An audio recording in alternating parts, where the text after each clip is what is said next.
Hey, I'm Anthony. And I'm Zenobia. And you are one-on-one with the Jacksons.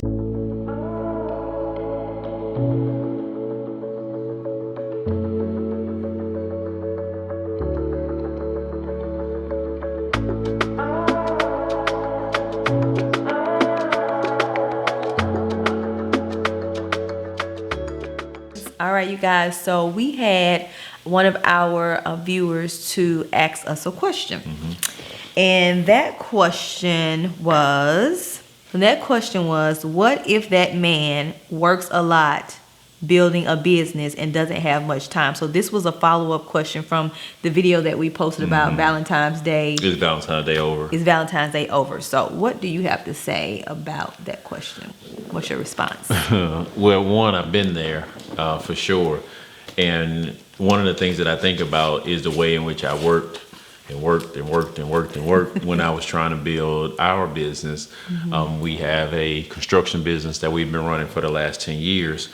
And I remember just, early mornings, late nights, all of this grinding to no avail though. I remember doing all these things to try to make all this money, and which we did make money.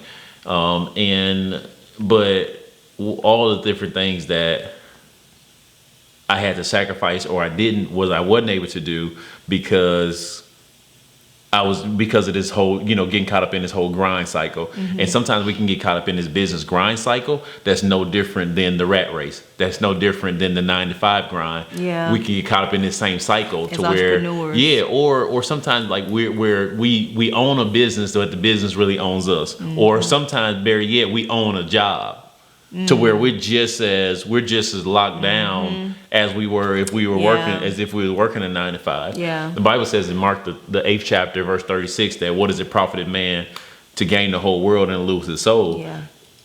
So even beyond past that, I'm thinking like, what does it profit a man to gain the whole world and to lose his family, to make all the money, but you have nobody to share it with? Yeah. You know what I'm saying? Yeah. Or you lose your family in your process, you lose your marriage in the process, you lose your relationships in the process, all of the pursuit of money to only be left with money. And we know that money ain't gonna make you happy. So imagine, in other words, you do all these things only to have nobody to share with when all said and done.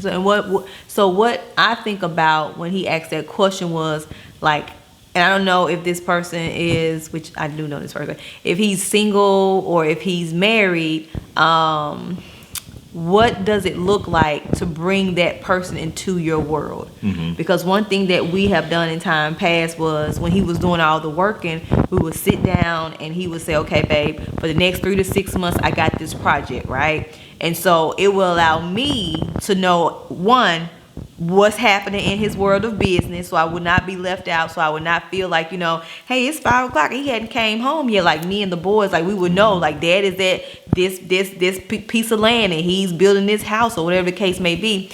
But then again, it made me just, be more aware of what he's doing and why he's doing it. And I was not, again, left out in the cold. But it also gave me an opportunity to voice my opinion and how I felt about the 3 to 6 months that he will be away from the family. So there was a timeline that was set. So it's not like this is life, this is how life is going to be, but there was a timeline.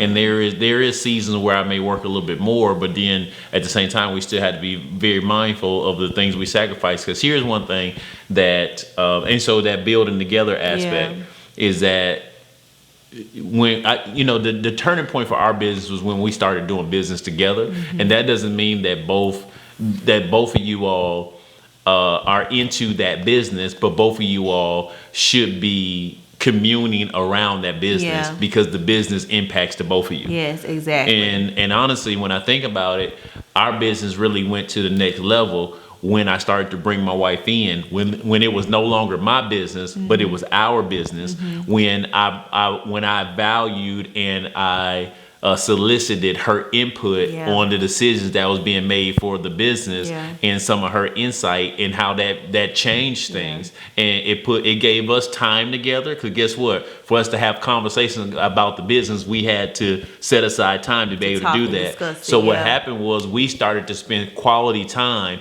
talking about something that was in my heart in regard to this business. And I got to bring her in, which made her feel special, made her feel valued because I brought her in on it. And then all of a sudden, now the business became our business, and we found that we were spending even more time together because now we were working on the business together. Exactly.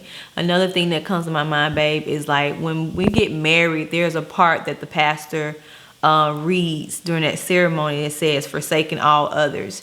And so that brings me to the second thought, the third thought I have in my mind is about like being able to forsake others and not her, being able to forsake others and not him. If this is a woman that's out there, in business and doing all the things, nothing should come in between you and your spouse.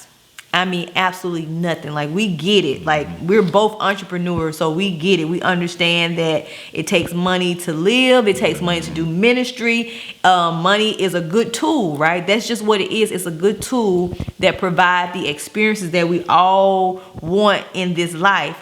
However, we just believe that when you do that with God first and foremost as the primary focus, because again, money is a good tool and money is also just a resource. That's right. It's not the source. Right. So we have to make sure that we're putting our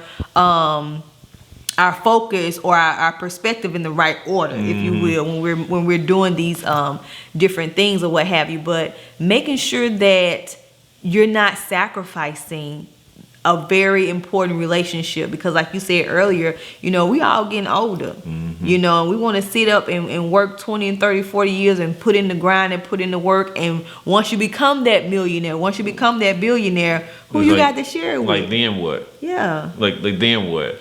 And the journey is more important than the destination anyway. Like, in other words, the journey to get to your first million is more important than the first million itself. Yeah. And I think that's another piece that people we miss. And we spend so much time trying to get there that we neglect to really enjoy the process, enjoy the journey on getting there. Yeah. I was thinking something else in regards to like our spending time together in business, and how many times you've been to a job site. We're in construction, so I think about all the times my wife would just come to the job site with me, or times where she was just like, "I'm gonna spend a day with you." So we ride job site to job site, we talking, we communing, we having these different conversations, which were very beneficial for our relationship and allowed us to get work done and spend quality time at the same time. So how many ways and how many times can you find areas and places in your business and marriage where you can now have this time that you get to spend together, just while doing the things, while doing the things that you need to do. Because what you don't want to do is sacrifice your relationship for the sake of the business, because you'll end up with regrets. You'll look back over the years and you'll end up with regrets. And we've seen this from so many different people before us and different stars, and they talk about the regrets that they have of not doing the right thing when they got the money, when they got the contract. But then they lost they lost their marriage in the process of getting it, and they all look back and it's kind of like, it wasn't worth it though, because I lost something very good for something that again was temporary. Because again, all money that we make, anything that we obtain, is all temporary anyway. It's not gonna last. It's not gonna last forever.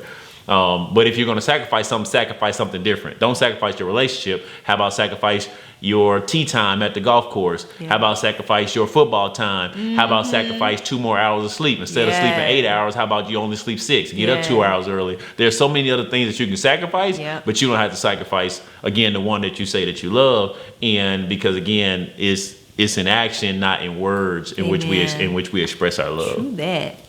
I love that. And then understand again, because time is our most important aspect. Most valuable aspect. That's why it's called quality time. And I can always get more money, but I can never get more time.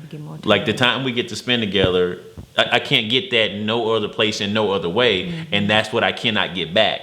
I can always find a way to make more money. But getting more time, again, that's my most precious asset, and I have to guard that, and I have to guard our time together, because this life is short. Like, very short. You'll look up next thing you know, and so many years have passed, and many of us will say that even now, no matter where we are in life, we be like, man, time sure does fly, and we have all the things we would have done if we knew the things that we knew Know now, all now. the things we would have done then. Yeah. And so how do we begin to apply that to our marriage and our relationships so that we don't neglect to spend the time together while we have the opportunity to spend it together? Amen.